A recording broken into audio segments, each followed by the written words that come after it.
Are you ready to become an escapepreneur? Well, you are in the right place.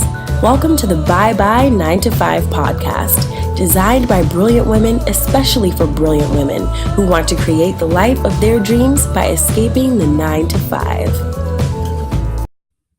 Welcome. This is our official launch of the Bye Bye 9 to 5 podcast.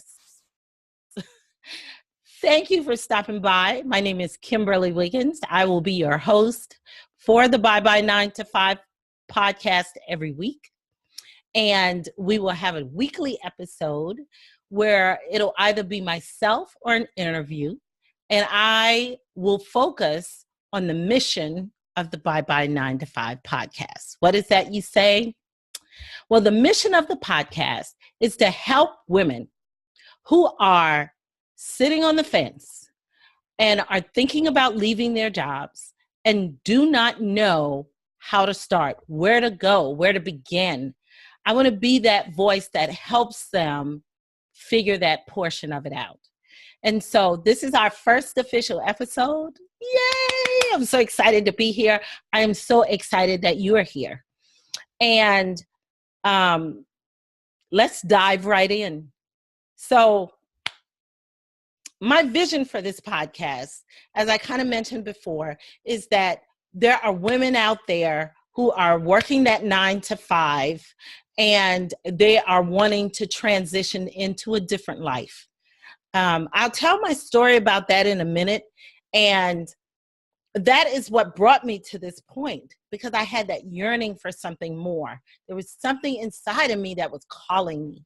And I didn't know what it was. And it took me so long to figure that out. It took me a very long time because I didn't have any help and I didn't have a clue, but I just knew something wasn't right. So before we get into that, let me give you a little background about a little introduction of me and who I am. My name is Kimberley Wiggins. I currently live in Smyrna, Georgia, which is right outside of Atlanta.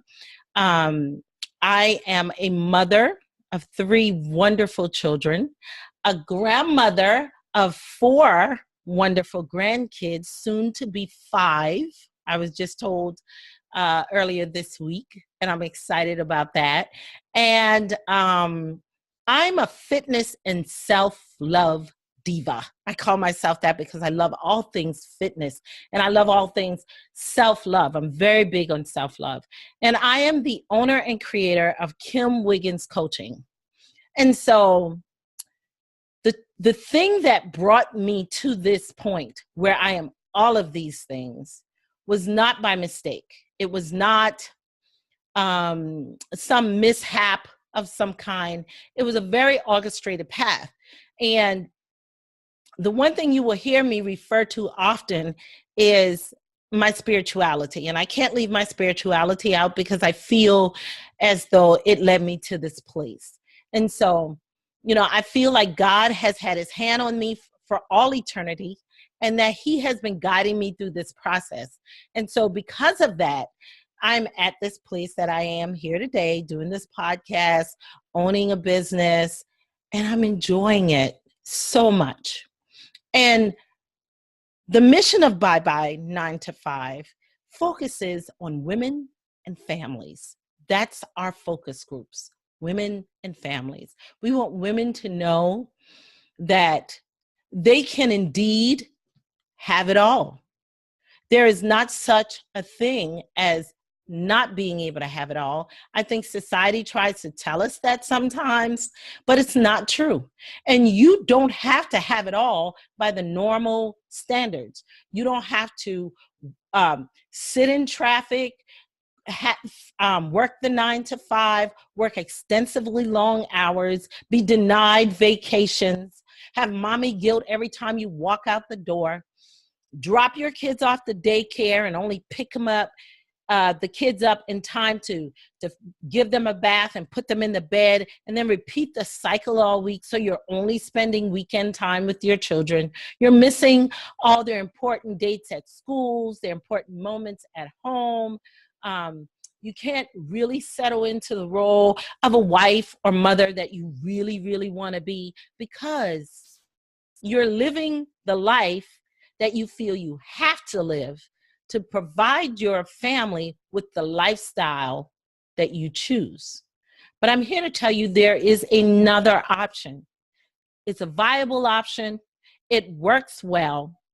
And through this podcast, we're going to share that with you. Now, how did I come to this place? I'll tell you. So I'm a little country girl in South Carolina. I live in a little town no one has ever heard of. Probably, shout out to me if you have, Pineville, South Carolina. I come from a large family. My mom and dad were married until they both passed away. My dad passed away when I was 14 because my dad was sick. He was always sick. From the time I knew him, he was in a wheelchair. And he had severe rheumatoid arthritis. And so my mom was the breadwinner in the family. And so she was strong. She had a strength and a wisdom like no other woman I've ever seen. So she has been my role model throughout this journey. It has been my mom. The strength and the wisdom that she had was amazing. And I come from a large family. There is 10 of us. There were 10 children. And I am the baby. I am the 10th child. And it's just amazing when I think about the journey where I came from. But my mom instilled some really amazing work ethics in us. She made us understand and see what life was about at an early age. I mean, it was just an amazing, amazing journey. We were poor and we didn't know it because the entire neighborhood was poor. But my mom always took such good care of us. She made sure that we had all the things in life that we needed, that we wanted. We, that we needed. We may not have had all the wants, but we had the things that we needed. And so my mom was an amazing woman. And that's where a lot of my strength comes from in all of this. And so being the 10th child, growing up in an age where I was a little bit more technically savvy. When I graduated from high school, computers were out. I had just got my first computer. I was learning some amazing things that my other brothers and sisters had not learned. So I was the more technically savvy of all of them. And so my focus at that time, because of the life that we had lived, was to get out of Pineville, South Carolina, and go to college and live a life that was different than the one I had. And my mom was huge on education because she was a teacher. And one of the things she always said, and you hear me mention sayings from my mom, I always joke and say, I'm going to create a book of sayings just for my mom because, honey, she had some. And so one of the sayings that my mom always had was, education will take you places that other things can't. Another saying she always said is, once you get the education, no one can ever take it away from you. So she was heavy on education. So my intent was to go to college, get a good job, and work on that job for the next 50 or 60 years and become retired and just live a great life. But what I soon found out after I went to college and got on the job scene, I found out, that's maybe not what's happening here. Because when I got on the job scene, things were beginning to change in corporate America. I mean, I had brothers and sisters. I had a sister that worked for a corporate job forever. I had a brother that worked for Greyhound Corporation forever. I had another sister that worked for the state of Florida as a real estate appraiser for the state forever. So, I mean, I just had all these people in my life that had worked these jobs forever. My mom had worked in the school system forever. And so the thought, of course, back then was retirement was was the retirement was the goal. You know, you're going to work, you're going to have this pension, and you went to school. And, you know, when I went to school, my undergraduate degree was in accounting. And my mom was so proud of me because she was like, oh my gosh, you know, an accountant, that's a really good career. And that career will take you for ages to come. And you'll be able to make good money at that. I mean, we were all excited. And so, but when I got to corporate, I found something different. The corporate culture was beginning to change. And although it was, I knew I had to change with it. And I found out pretty soon that I was one of those job hoppers in corporate. I mean, that's what I did. I'd spent a few years at a job and gained some knowledge and credibility. And, you know, my mom gave us amazing work ethics. So we worked really hard. We did really well. And then I would move on to another job because I would get easily bored. And so the corporate culture was changing, which was fine for me. I knew I wasn't going to last at a job forever and get a pension. And so I did this for a number of years. I mean, I worked in the accounting arena for over 10 years. And then I moved into an IT role. I stumbled upon an IT role with my accounting systems background, and I became an IT consultant.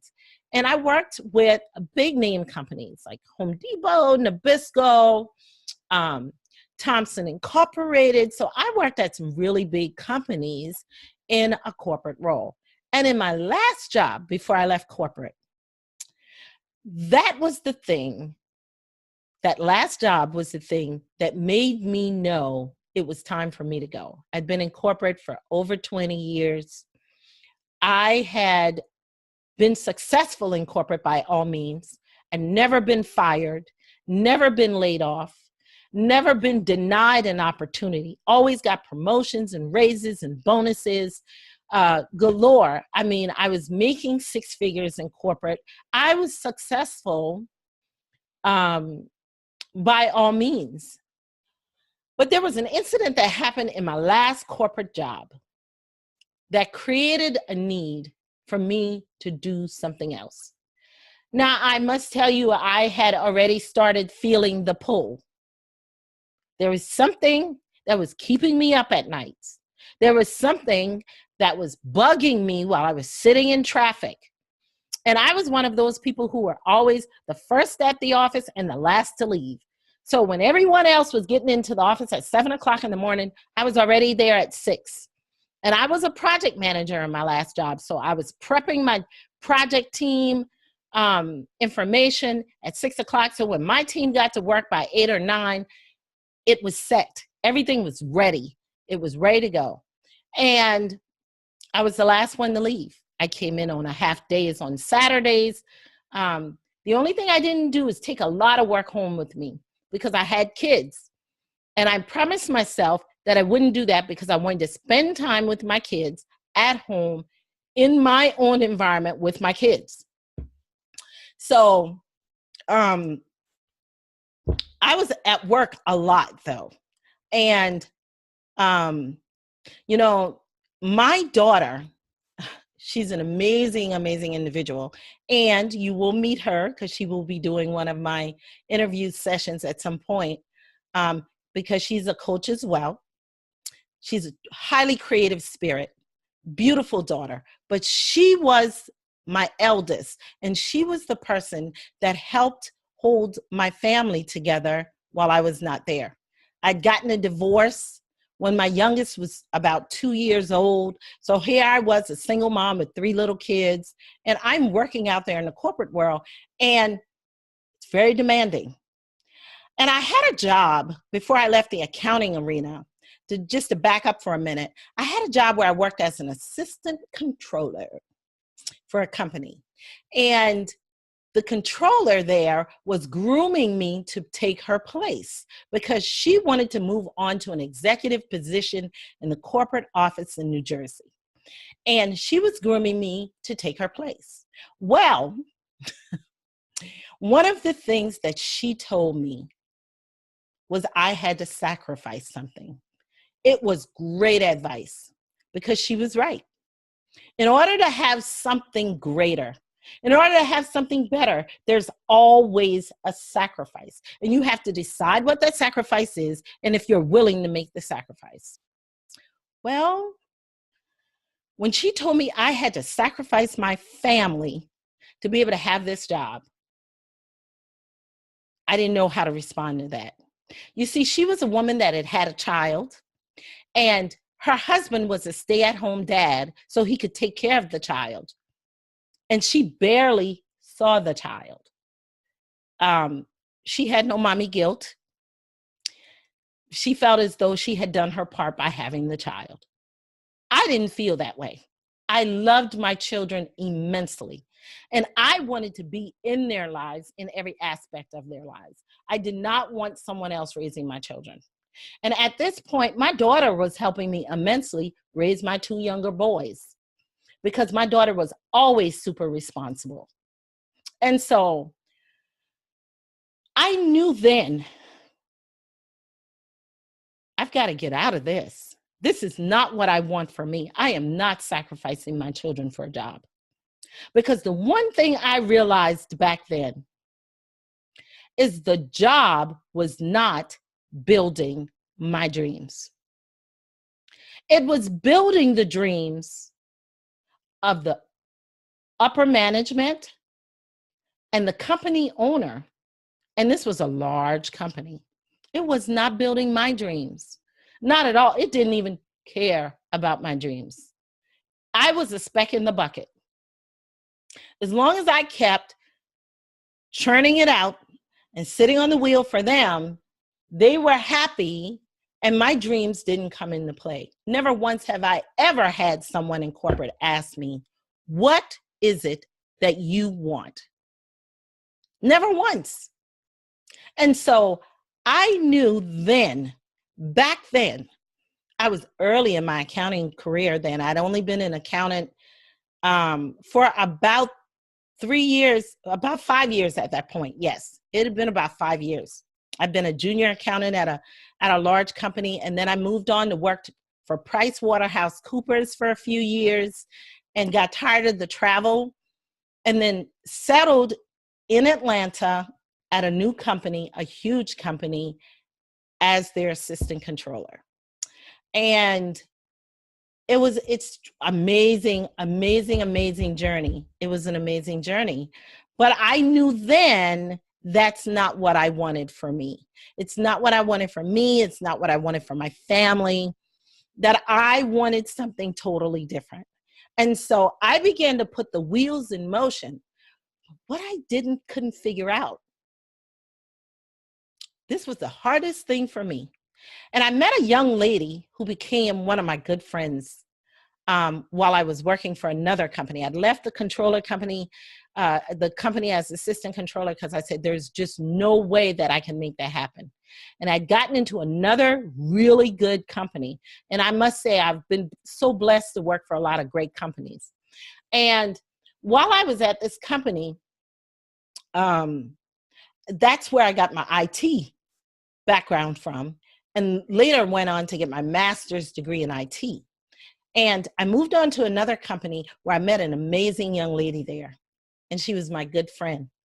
I say was because she died some years ago, and I miss her dearly. But I'll never forget her. She always said to me, Kim, there's something better than this for us. This working 9 to 5, and she didn't have children. I did. It was just her and her husband. And she said, we're going to become consultants. We're going to stop working for these people at their pay. We're going to start demanding the pay, and we're going to become consultants. And she was the first person that planted that seed in my mind. And I was so excited because here we were churning out plans to do something different. She said, we're going to create our own paychecks. And that was the first time I had ever had the thought of creating my own paycheck. My good friend Hazel mentioned that to me. And she said, we're going to be making six figures by the end of this year or next year by creating our own paycheck. And it was an interesting concept, but I didn't embrace it because of two things: mindset and fear. You see, I had an employee mindset because I was tied to a paycheck. And in the back of my mind, when Hazel was saying this, I was thinking to myself, how are we going to create our own paycheck every few weeks? Because see, I had bills to pay and nobody to back them up except myself. It was just me and my children. And so I was the breadwinner in my household. I had to make sure that all the bills were paid, that my children had shoes on their feet and food in their mouth. And I had to make sure that everything was taken care of. So there was not a chance in hell that I was going to let that paycheck go. And of course, with mindset issues comes fear. So it was the fear of all the unknown, the fear of all of that, that stopped me from moving forward. Now, granted, to say I wasn't as spiritual then as I am now. I knew who God was, but I did not have the deep spiritual faith that I have now. And in this business, it takes faith. You have to have faith in yourself and faith in something bigger than you, because you have to be able to see it even when you can't. You have to be able to close your eyes and envision what that looks like, even when you can't physically see where you're headed. It's like you're walking around blind in the dark. You have to have faith. And those are things I didn't have back then as I started on this journey to create my own paycheck. Hazel moved on, and she did an amazing job. Before she left us, she owned her own company, creating her own paycheck as a database administrator, where she was consulting for many, many companies. The fear of it all left me behind. And Hazel and I remained friends, but she moved on to do some amazing, amazing things with her life. And here I was still grappling with the employee mindset and the fear. I couldn't get past it. And neither one of us had heard of coaching at the time. We didn't know any other way. So as Hazel moved on to do that, I went back to a job. I tried it. I did some contract work, quite a bit of contract work, actually. Made very good money as a contractor. But then when things began to go bad for contractors, it went bad for me. And here I was without a contract. So I had to get a job. Luckily, of course, all my contracts had been in the IT industry.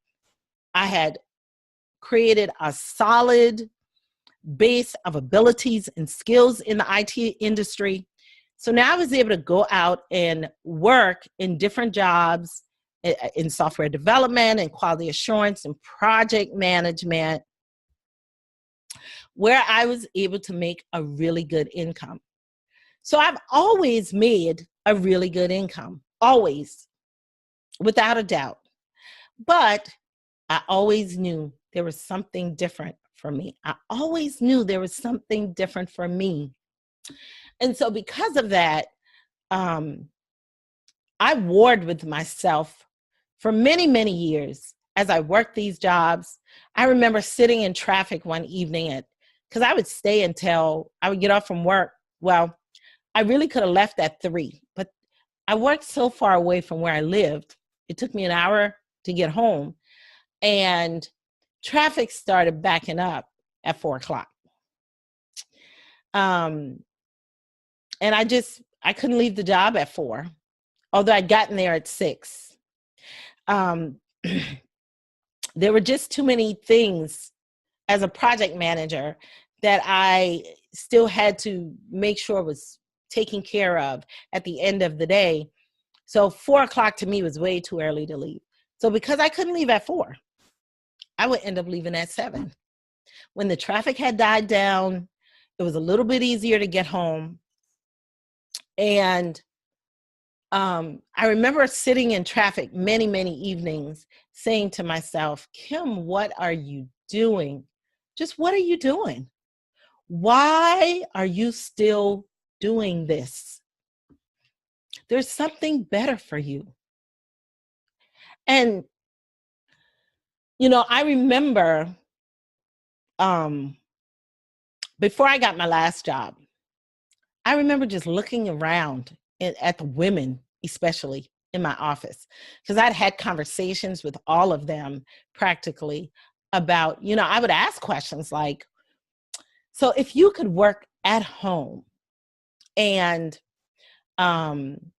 spend time with your family, it'll give you a little more time with your family. Would you want to do that?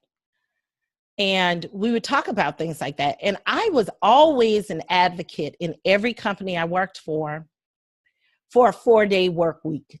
I always brought that I was always the fighter for that. In some companies it worked, in others it didn't.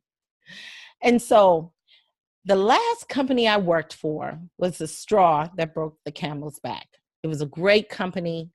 It was closer to home. It took me only 20 minutes to get there, even in traffic. It was an amazing company. And I loved my job there. I got great bonuses for bringing projects in early or on time. It was an amazing job.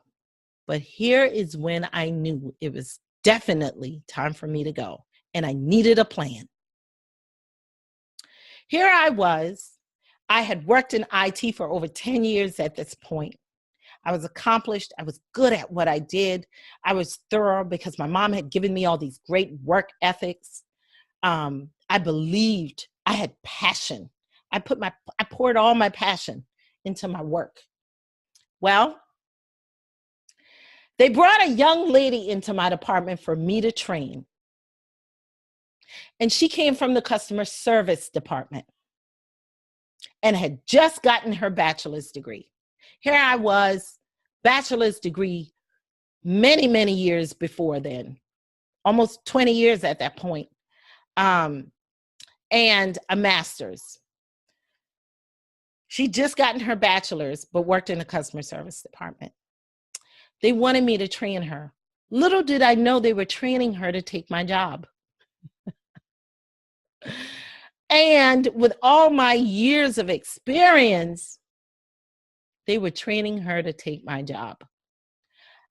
And it took me a while to figure that out, but I did. And when I figured it out, one of the first things I wanted to do was to walk.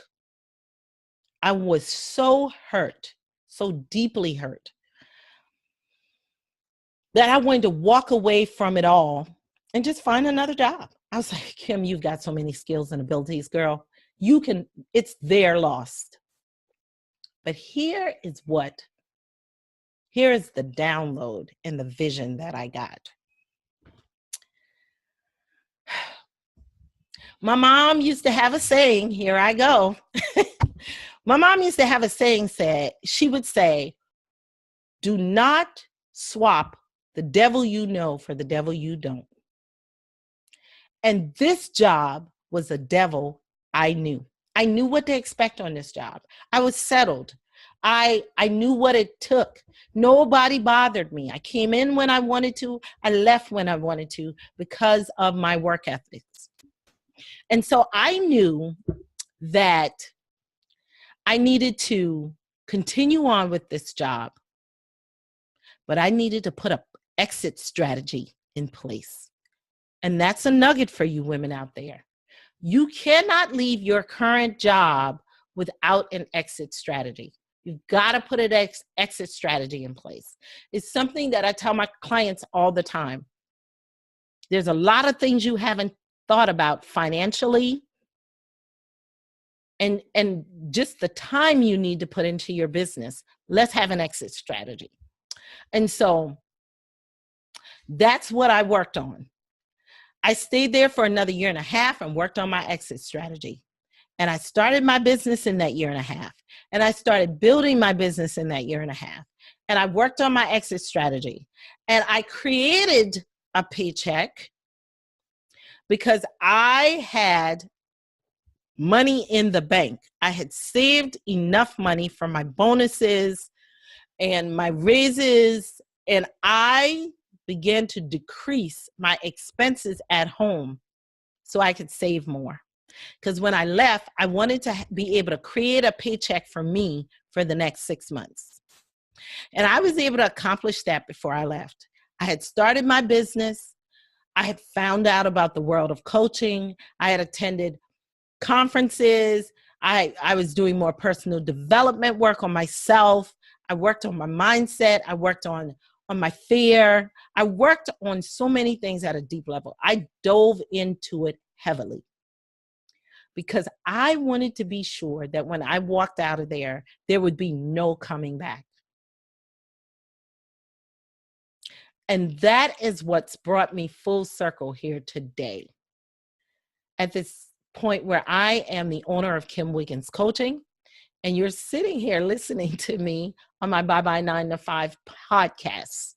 And the reason for that is because I wanted something greater for me. And when I left that, I decided I wanted something greater. After going through all of that, I wanted something greater for every woman that I came across in my path.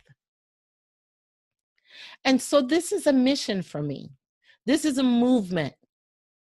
This is the opportunity to help women who want to be in the home, making as much money as they made on the job. I'm a testimonial. It can be done. And I'm going to bring you other women from week to week who can show you that it can be done as well. So that's what the Bye Bye 9 to 5 podcast is all about. It is focused on women who really would like to make a change in their life. We want to be here to help you do that. I want to introduce you to some amazing, smart women who've done the same. Some of my interviewees will be women who have made the transition and left the job already. And there will be some women who have not, that they're on this journey. They're still working a full-time job and they have a full business. So there'll be women sharing their stories, giving you tips, advice, aha moments, and nuggets that you can use to make your business better. Or to just even get on this road of business ownership. Because with this, you get to live the lifestyle that you choose. I'll never forget, I worked with a woman that was originally from India. And her father was dying in India. She was a software developer. And she requested time off because her family told her if she ever wanted to see her father again before he passed on, that she needed to come to India immediately. And our manager at the time told her he was terribly sorry, but he couldn't grant that request because she was needed at the end of our software development cycle for a launch. And she was so hurt. This was a job that she had spent all of her time at and devoted her time to it. And here they were telling her, they were denying her the ability to see her father. And I'll never forget that because we talked to her about that and tried to comfort her. And then one day she came into work and she told me, she said, Kim, I just can't. My father means more to me than a job. And I've got so many skills and ability, I can get a job anywhere when I get back. She said, my dear, I may never see you again because I'm not coming in tomorrow. And I'm not giving 2 weeks notice. I have booked my flight and I am moving on to see my father. And I will never forget her. I told her, that's the right thing to do. And we hugged and we cried. And I told her, you know, I wished her well, safe journey. And yes, our paths has never crossed, but that imprinted something in my mind about how much they didn't care about her as a human being. And since then, I've heard countless stories of how working a job, you are building someone else's dream and you lose your own. When I left the job, I remember sitting around thinking about how much the job controlled what I did. It controlled what time I woke up, what time I went to sleep, how many hours of sleep I got a day, whether I ate breakfast or not, when I went to the bathroom. It controlled what kind of car I drove, what kind of clothes I wore, what kind of house I live in, because if they don't pay you enough, you can only live in a certain neighborhood. You can only drive a certain kind of car. You can only wear a certain type of clothes. Not that I am an extravagant person, because I'm more of a minimalist, but it just made me see all of those things. It just made me see how much it actually controls your life. And, you know, I am not against having a job by any means. Having a job is what brought me to this point. And I've always had amazing, amazing job opportunities. I feel, you know, there are just days I sit down and I say, Lord, I've been so blessed. Thank you. Because I've had amazing, amazing opportunities. But I had to know when it was time for me. And sometimes we go through these seasons in our lives and we know it's time for a change. We know it's time for something different. We know it's time for something more. We know it's time for something better. And so this podcast is my mission to help women figure that out. And, you know, I've already have some amazing interviews lined up. You'll be so happy. Our first interviewee, Miss Amy Peterson. Oh my gosh, I can't wait for you to meet her. She is rocking this thing at home.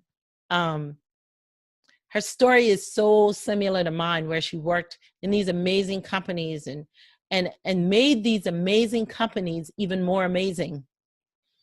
And then figured out, why am I doing this for them? I can do this for myself. And you will love her. Her interview goes live on Wednesday. And I think you will absolutely love her. But I have met some amazing, brave, just women who are showing up in their full glory and their full power. And I have made some amazing friends in the process that I now call my inner circle because of so many of the similarities that we share in our journey. And so that's what this podcast is the ability to bring that to you and for you to be able to have an avenue, to be able to reach out at any point in time or raise your hand and say, hey, I want that for me. And to connect with any of the women, myself or any other women on my show, to be able to bring that into your life and to start the life of your dreams. That is my biggest hope for you. And so I will conclude this podcast by saying, is it your time? Is it your time to be more than you are today? Or to maybe just spend more time and reclaim some of the times that you have missed with your family? Is it your time for that? Ask yourself, do some soul searching. I mean, I had to. this has been an amazing journey, and I'm so grateful for the journey that I've had. But where I am today, I would not change a thing. If I had to do it all over again, I would do it the same way. And I would end up being that person that's the mother and the grandmother and the fitness and self-love diva that I am, and the owner of Kim Wiggins Coaching. I would do it the same. I wouldn't change a thing. Our mission here at Bye Bye 9 to 5 is to empower women to show up and become EscapePreneurs. I trademarked that term for my group of ladies who are true EscapePreneurs. They have escaped the 9 to 5 and are living the life of their dreams. Join us. I hope to see you here again next week. Oh, sorry, not next week, this week, as we launch my first interview with Amy Peterson. Have a wonderful, wonderful day, and we'll see you again soon. Bye-bye.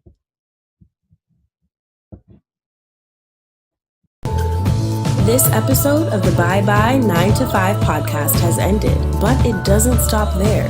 Be sure to subscribe for more strategies and advice to help you move from employee to escapepreneur, to have the kind of success you have always dreamed of without sacrificing family or time. And don't forget to rate and review us so we can continue to bring you the best content possible to motivate and encourage you on this journey. See you on the next episode.